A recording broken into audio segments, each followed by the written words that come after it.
मु शंकर कुमार पात्र सभापति राज्य ओबीसी मंच ओडिशा आजिकार जो सम्मेलन तार उद्देश्य यह है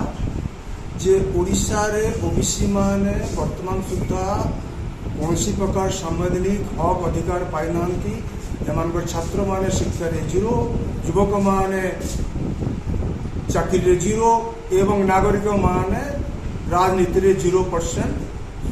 सुजोग बर्तमान सुधा गला सरकार दे 24 वर्ष है। आज सरकार चेंज होती एवं बिना ओबीसी मानकर भोट रे कौन सरकार कौन जगार तैयारी है ना कि दृष्टि पार तेणु ये जो सरकार को ओबीसी माने तैयारी कर चाहते जो बीजेपी सरकार आमको विकास करेंगे आमको शिक्षा रे चाकरी रे राजनीति रे 27% अन्यून्य ओबीसी मान को सेपारेटली देवे एवं आज पर्यंत अर्धाधिक ओडिशा रे बसवास करथवा ओबीसी मान को मध्यरु गोटे भी मुख्यमंत्री ही नांती जो स्टॉप गेम अरेंजमेंट रे हेमानंद बाबू एवं गिरधर गोमांग बाबू दुई जन होती कि ओबीसी मान केवे ही नांती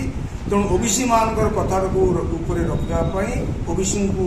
विकास गोटे ओबीसी मुख्यमंत्री नितांत भाव में ओडिशा रे दरकार तेणु सरकार बीजेपी नेतृवृंद यहाँ को विचार करेंगे बोली आशा करुचु एवं या भी कहूँ जे आमे विगत 24 वर्ष है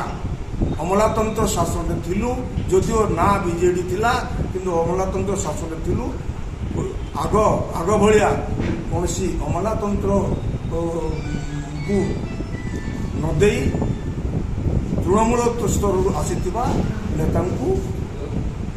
मुख्यमंत्री करेंगे बोली आमे निवेदन करुछु।